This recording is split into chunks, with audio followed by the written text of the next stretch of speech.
Hi, I'm Mandisa, and today I brought together a group of my friends to discuss all things singleness and relationships. It's about to get real. Welcome to What If We Were Real?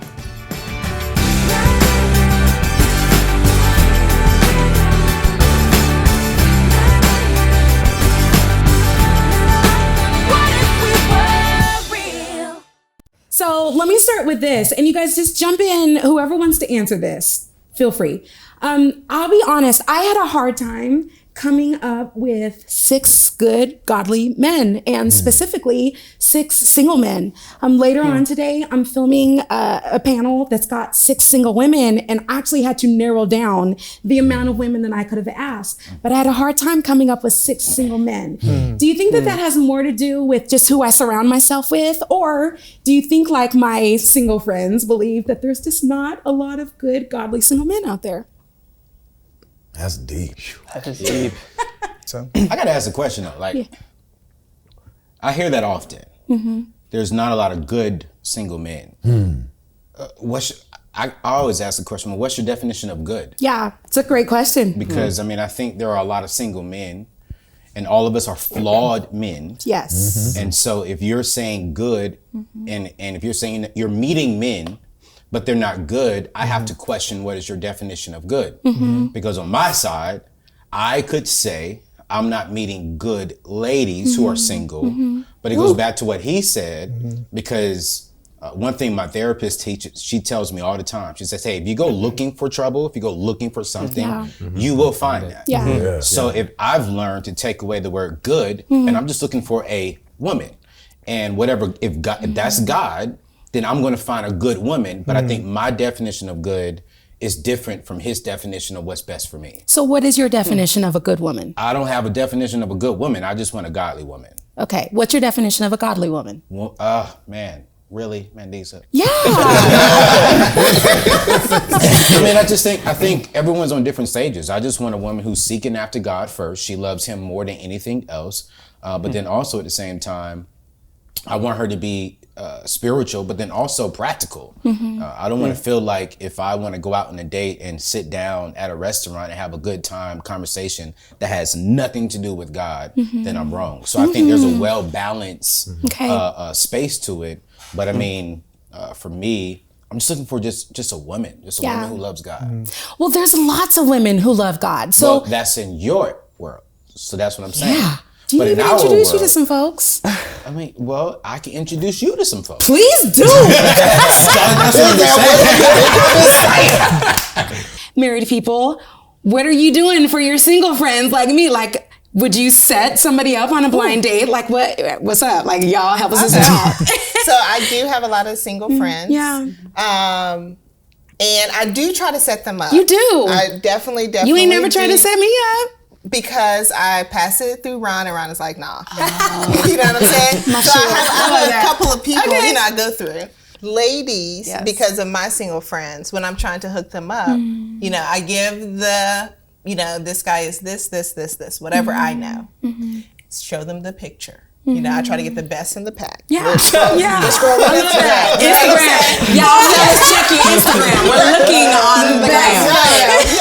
But then after I say like they do this and they blah blah blah, then they're like, the women usually. Yes, the women. But not so then the they men? won't even take the next step. Oh, really? So then I can't even say, hey, Adam, I have this person because they've already cut it off. Interesting. I think I used to do that. I will 100% say that I probably used to do that. Yeah. Because I think I was like Natalie, where I had in my mind, I was like, well, he's gotta be at the pulpit preaching the word of God, because like I know the word of God real well. You better come up. Yeah. Because I had this standard in my head that was like, listen, I love Jesus. Yeah. I know Jesus. I know Jesus through and through. I know the Holy Spirit. I know blah, blah, blah, blah, blah, blah, blah. And so I automatically assumed that whoever was they better be at the level. Yeah. But I learned years ago that the Lord was like, girl. Okay. You're trying to take the place of me. Wow. Like the Holy Spirit came on me big time and was like, corrected me as he does in love. Yes. And said like, you have stiff-armed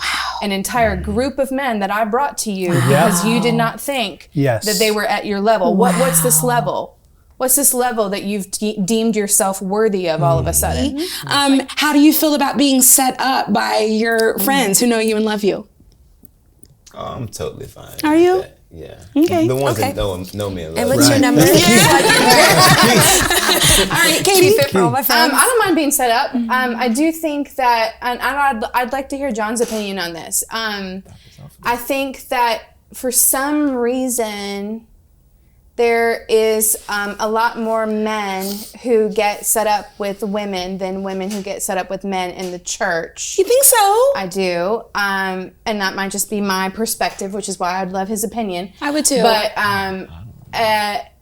I would think that John doesn't have a problem with a lot of women approaching him at church. Yeah. Am I right about that? Are you right about that?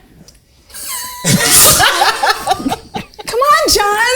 It's Whereas a woman who is at I guess it church depends on would how not you define get that as a involved. problem. Right. Really? Yeah. I mean, I'm not offended by it. Is that I'm what not you're asking saying? if you're offended. I'm just asking if it's true. Come on, John. But Listen is up. it a problem? No, I'm just Is it saying, true? do you get approached by a that lot of happening a women at church? I get it. I do get approached. You just get approached by a lot of women. I don't know if it's a lot of women. I get What do they approached by say? it. How do they approach you? Hey, John. Oh, I love your worship. This is my favorite part of this day. If I only came here for right now, this is it. I'm here for all of it. Come on, John, let us know. The fact of the matter is that everybody who says I love your song may not necessarily be trying to approach me. Yeah, right? totally. So I don't necessarily know what's at the heart of somebody when they're saying something like that. I love your song. It's how you say it. It's not words. Yeah, I mean it's happened. I mean it's happened. And how do you feel about that? I'm a person who watches for a long time. A lot of single girls like me say, where are all of the good single men? And so when I used to think, maybe I missed him. Maybe I was in the airport. Where are all the good men gone? Sorry, that is totally dating me. Thank you. And so first of all, if you're married, I would love to know where you met your spouse. Where Ron and I met, it was at a rehearsal. For, Nicole. okay. Yeah. Nicole C. Mullen. Yeah. Okay. So it was kind of random. Okay. And you met yours. You I met Bernie working. when I married. I hired him and literally met him at a rehearsal. Okay, him sing a theme. Where did you meet Money? Yeah, kind of met 3 times, but it was in a similar kind of setting. I was doing music stuff, and she was a singer and had come working with someone else where I was and kind of passed through. And we didn't really like meet. You know, it sounds weird. Of course, you only meet somebody one time, but like met and then like, oh, hey, and then met and then, oh, hey, and then actually had a conversation. Okay. You know, kind of the 3rd time. Okay. Yeah. Chance, where did you meet Jen? Yeah, Jennifer and I met in a group of friends. She had a friend, I had a friend. We ended up in the same group. We were around each other. I love Survivor, best TV show of all time. Best show. We would all gather together every week to watch Survivor, and we fell for each other on Thursday nights. Awesome. At the time, it's Wednesdays now. So it's interesting hearing that, because the common thread that I see with all of it is that you met your spouses going about your business, doing what you were called to do, and even living life as a single person. Yeah. So I wonder if that is an indication that live your life and God will bring the right person. It's not so much of he's going to drop him if you're sitting at home praying. Like, you've got to be living your life. Live your life you are and going. pursue like she did. Yeah. She made opportunities I agree. to be and see the person. And they were just like normal, nothing like, let me take you to dinner, let me wine and dine. Then you feel like, okay, I'm doing too much. Yeah. But normal, he gets to work, he gets to do what he loves to do. And then it's like, oh, I really like being with this Love girl. that. I could name a dozen couples that I know who have been married through online dating. Yeah. So there used to be a terrible thing about it. And now I'm just like, hey guys, use the tools. Yeah. Get out there. Nothing wrong with that at all. That's so good. How do you meet other than online, which has been a nightmare for me as well? Really? I loved online dating. You can speak into it. I thought of it as a project. The way that your mind works fascinates me, Jenna. Did you think did well, you? no, I tried it and I cannot. felt like I was I did not like it at all. Everybody, No. everyone, this is horrible to say, but everyone is a serial killer until proven otherwise. I do not trust anybody. Are you a 6 on the Enneagram? I'm a 4. Oh, same thing. I'm a 4. Okay. No. That's interesting. No. Well, that's extreme, but it's so hard to trust what's on the other side of the screen because that person paints that picture. Yeah, you're they right. type in what they want you to believe of them and the best of them. And it didn't feel natural. It didn't feel like a natural connection to me. It felt very.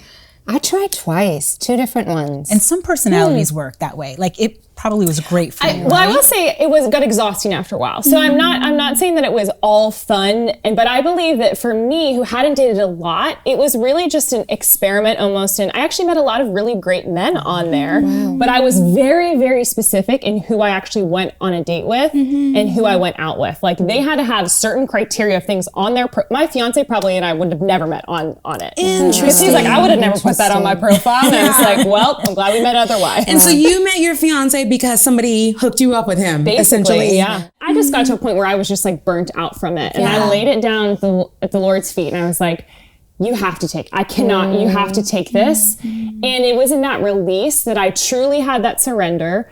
My mentor always says, you need some new wineskins. Yes. You need some new wineskins. And for me, that was 100% true. And the way that I met my fiance though, I still showed up and I was in a class and we had to give a presentation on our whole story and our testimony, and I gave a PowerPoint presentation. And at the end, I created a slide that said I was now taking applications for the future Mr. Geneviviano.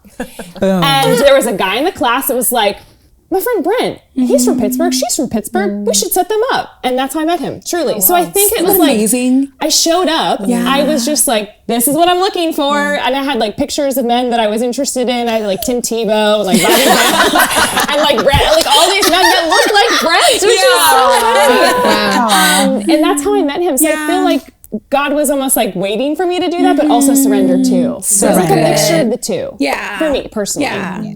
This thing kept just coming through my head. I like to go jogging, and I've done like a race with a bunch of people, and it's like you're all there doing this race. You're not really racing against each other. You're kind of just there racing.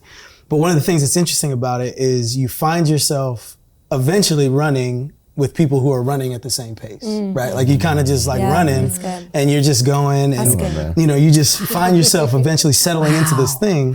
And Seriously. I just feel like, as you were talking and then like as you just dropped that on there, like that extra piece, I feel like it's that. And it kind of summarizes what I feel like a lot of what we've all been saying. It's, where's the Lord at work? We want to join him there.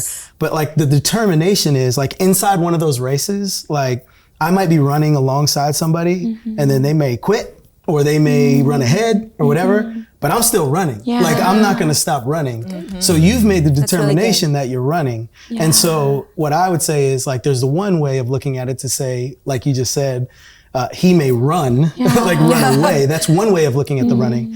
But then as you were talking about Bernie, it's like we're running together. And I'm like, hey, are you cool to like race? Like, no, I'm not really racing right now. It's like, okay, but we're still running and you're still here. And then a little bit later on, it's like, oh, but you're staying with me. Like, okay, cool. Well, then and I feel like that's kind of, again, back to you determining your path, living that path and seeing who continues running with you, open to go, hey, I'm here. Like I'm going to throw it out there. Like you said, I'm going to be intentional. So I just feel like that has so much to do with you. It's just knowing that you are living and thriving and doing. And as someone is joining alongside, it's not wrong for you to have that conversation, but just knowing it's not going to disrupt your running. Okay. It's really good. One of the things that I discovered in the panel with the men and then also in the panel that we did with married and single men and women is that all of the married people actually met their spouses as they were going about their business, as they were working, as they were serving in church, as they were at parties watching Survivor. Like it just kind of happened naturally because they were living their lives. When we hear people say things like, where are all the good, godly men? I think that can make it sound like there's none available. But every married woman that I know met their husband as they were just going about their lives. This was really interesting for me, hearing the stories that my friends told about how they met their significant others and where they think they're going to find their significant others is what my single friends were talking about.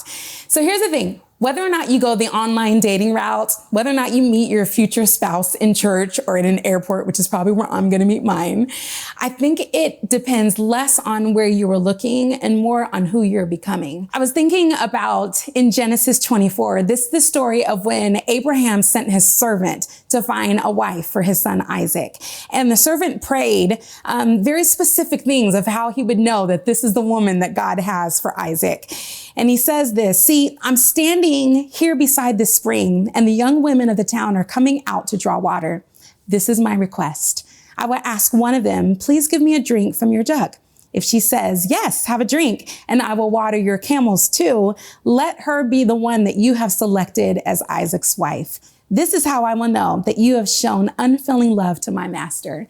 Y'all, the rest of that story in Genesis 24 says that Rebecca came out and did exactly what the servant was praying for, that she didn't just offer him water, but that she ran to get water for her camels. And y'all, this was work. She wasn't just slowly walking. She was going above and beyond to serve.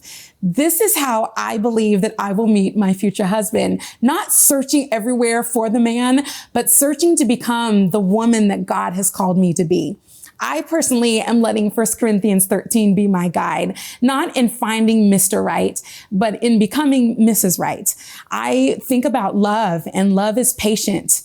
I need to grow in the area of patience. And so that's something that I'm asking God to develop. And here's the thing. If you pray for patience, be prepared to be in situations that test your patience. I want to become more kind. Love is patient and kind. It doesn't envy. It doesn't boast. It isn't proud. It isn't rude. It isn't self-seeking. So rather than seeking for my man out there, I'm seeking to become the woman of God that he wants me to be. And I believe that as I'm doing that I will run smack dab into my husband. And if I got to water some camels to do it, so be it. I'm willing to do so. Be sure that you join us on our next episode where we're going to talk all about communication and the difference between men and women and how we communicate. It's going to be good. Be sure to subscribe and hit that notification bell so that you'll be the first to know when new episodes are uploaded every Wednesday. See you next time.